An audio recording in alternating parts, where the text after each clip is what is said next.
Halo semuanya.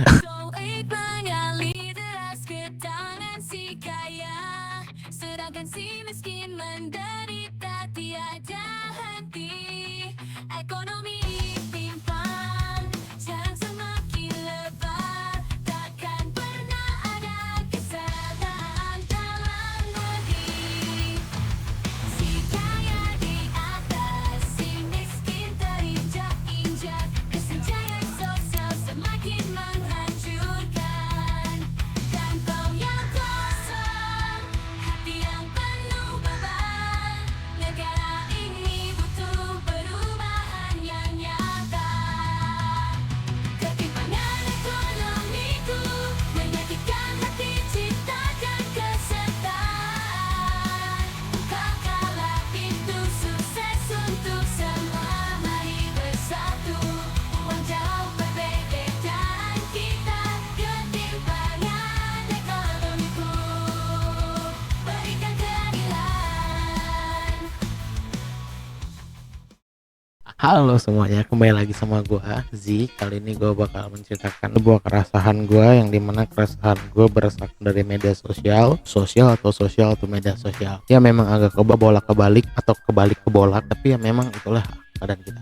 Ya kali ini gue bakal ngomongin tentang sebuah hal yang mungkin kalian tapi otak kalian mikir untuk ya udahlah buat hiburan aja. Tapi dibalik itu ternyata sekarang itu banyak banget hal-hal yang sifatnya kebalik, disorientasi mungkin ya disebutnya. Ketika sebuah hal yang tidak patut dihargai menjadi yang dihargai, begitupun sebaliknya. Ketika sesuatu hal yang harus dihargai, dia malah tidak dihargai. Sesederhana itu gitu. Dalam arti ya gue nggak ngerti kenapa itu bisa terjadi. Apakah karena banyak orang di media sosial itu lebih memilih untuk terus eksis, terus memburu algoritma, terus memburu tentang tenaran, atau memang mereka krisis identitas atau hanya ingin mengejar eksistensi aja gitu. Tapi beyond daripada itu semua ya hampir tidak ada gitu. Mungkin kalian bisa bilang ada ya karena dia menghibur atau semacamnya gitu. Tapi apakah hiburan itu akan selalu dibutuhkan setiap hari? Kalau misalnya memang hiburan itu memang dibutuhkan setiap hari, lantas banyak banget badut di Indonesia atau orang-orang penghibur yang sekarang udah bukan yang menghibur tentang PSK lagi, tapi kreator yang udah menjadi semacam maaf pelacur.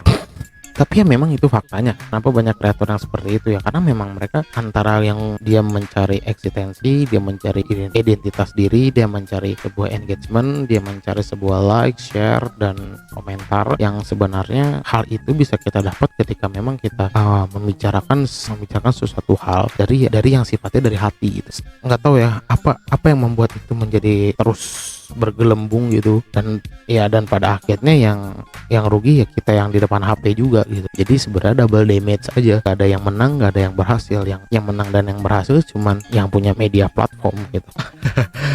Bahkan ketika kita berada di media sosial, yang komen aja kita nggak tahu umurnya berapa, kita nggak tahu dia siapa. Tapi kadang kita juga bisa merasa dek gitu, merasa tak gitu ke hati ya, karena memang penyampaian pesan itu kadang secara tidak langsung terima sama kita gitu. Padahal yang pengen kita terima adalah hal-hal yang positif gitu dari apa yang kita buat gitu. Tapi apakah yang kita buat juga mempunyai nilai keseimbangan daripada harapan kita ingin mendapatkan sebuah like atau komen? Kan itu.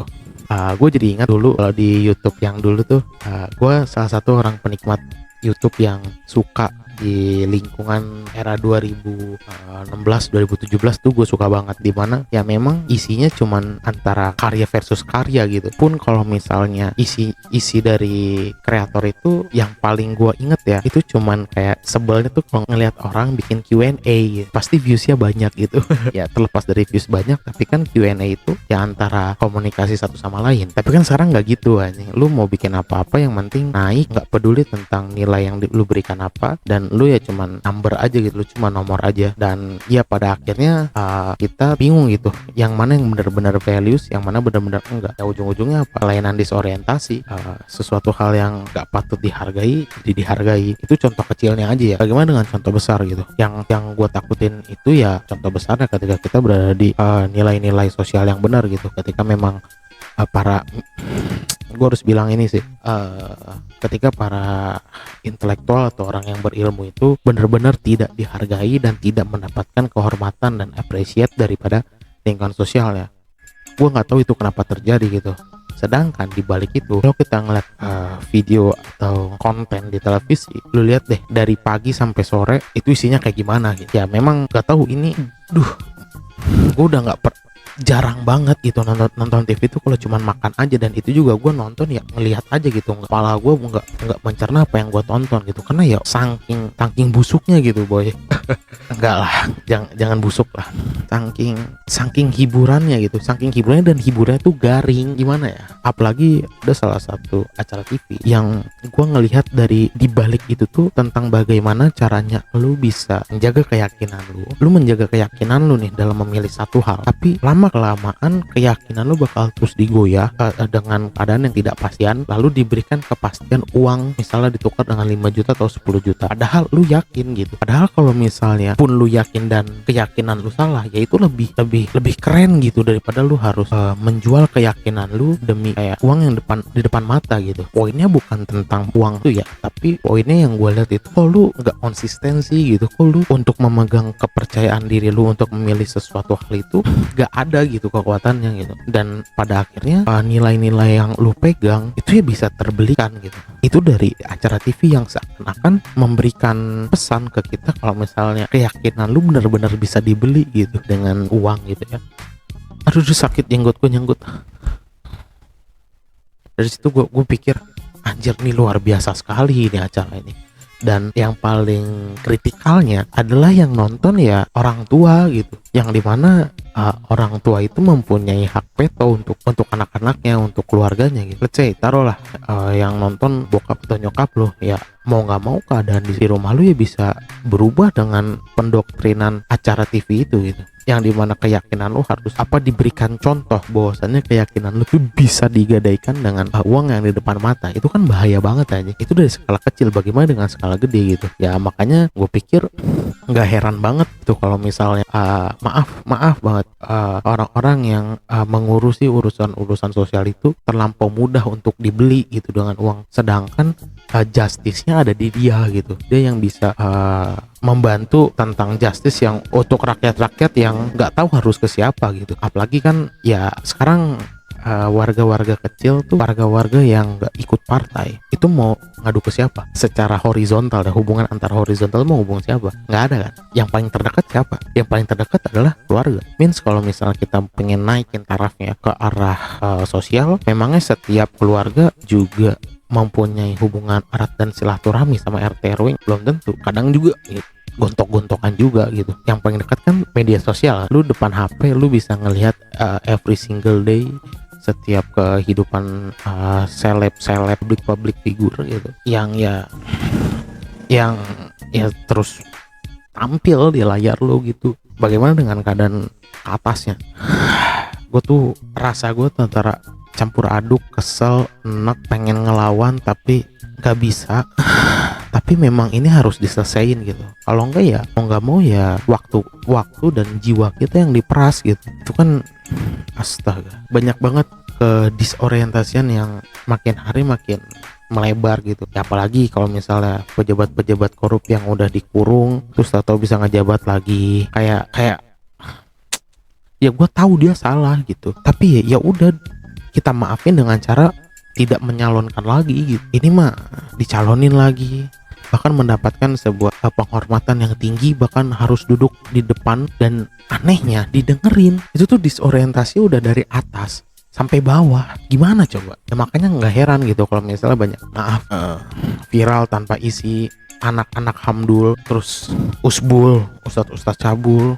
Bro, itu nggak tahu, itu kayaknya bukan definisi ustadz anjing. Apa itu ya disebutnya ya? Usbul anjing, ustadz cabul, belum guru-guru yang dilabrak gitu, dilabrak sama anak kecil anjing. Gue pernah lihat di Twitter, lu cari sendiri ya, gue nggak mau nempelin di sini. Ada guru yang dilabrak anjing sama anak kecil, gara-gara si anak kecil itu suka sama guru penjas, dan akhirnya anak itu nge-WA gurunya karena cemburu anjing. Itu apa nggak disorientasi anjing? Yang anak 6 SD anjing. Lu kalau misalnya memang sebandel-bandelnya anak SD, ya gue nggak mau mentakar nakal itu ya segini ya, enggak, nakal ya nakal. Tapi ya biasanya anak SD-nya kekonyolannya itu ya pacarannya atau cemburunya ya tentang surat-suratan. Ya terbikin sekarang bang, eranya udah teknologi. Ya makanya itu karena gue bilang tuh ya banyak banget informasi yang nggak kesaring. Astaga. Lu tau gak sih dari hal seperti itu pada akhirnya bakal kenapa ya? Nggak bingung gue sumpah kalau ngeliat keadaan kayak gitu tuh. Astagfirullah, gue takutnya tuh ya kalau misal nanti 10 tahun ke depan kita menganggap anak kita baik-baik aja gitu di sekolah, tapi pada akhirnya mereka yang melakukan hal-hal yang konyol gitu, hal-hal yang unexpectable gitu. Apa unexpectable aja yang benar-benar out of the box, sampai out of-nya tuh nggak nyampe box-boxnya tuh nggak sampai kepikiran, out-outnya tuh nyampe nggak kepikiran gitu. Dan yang paling gue nggak tahu ya, gue nggak nyalahin kalau misalnya selebritis selebritis pada nyalonin atau gini, kita kan tahu kan bahwasannya yang khusus gue Z nih Gen Z nih, nanti kan yang ke depan yang ngepimpin kita kan anak-anak millennials nih, yang minimalnya jadi DPR, yang minimalnya menjadi Dewan Perwakilan Rakyat, yang berusaha buat memberikan pesan-pesan real warga kepada orang-orang yang menjabat. Dari situ gue jadi gak yakin gitu kalau misalnya millennials itu yang benar-benar menyambungkan lidah gitu, karena ya behavior atau yang difavoritkannya ya dari media sosial yang sebenarnya dia cuma nyari engagement dan eksistensial aja gitu, dan pada akhirnya dia harus dipaksa untuk memimpin negara ini gitu, karena orang-orang yang tuanya ya udahan gitu, udah capek. Dan gue takutnya di situ banyak kerusuhan yang terjadi gitu, karena memang satu Gen Z yang gue pikir ya banyak banget informasi yang dia punya, tapi yang milenialsnya juga ya udah matang, tapi ya dia nggak, basisnya bukan tentang trust and each other gitu sama rakyatnya, yang pada saat 10 tahun ke depan mungkin ya era-era Gen Z yang menjadi yang kritis untuk bangsanya gitu.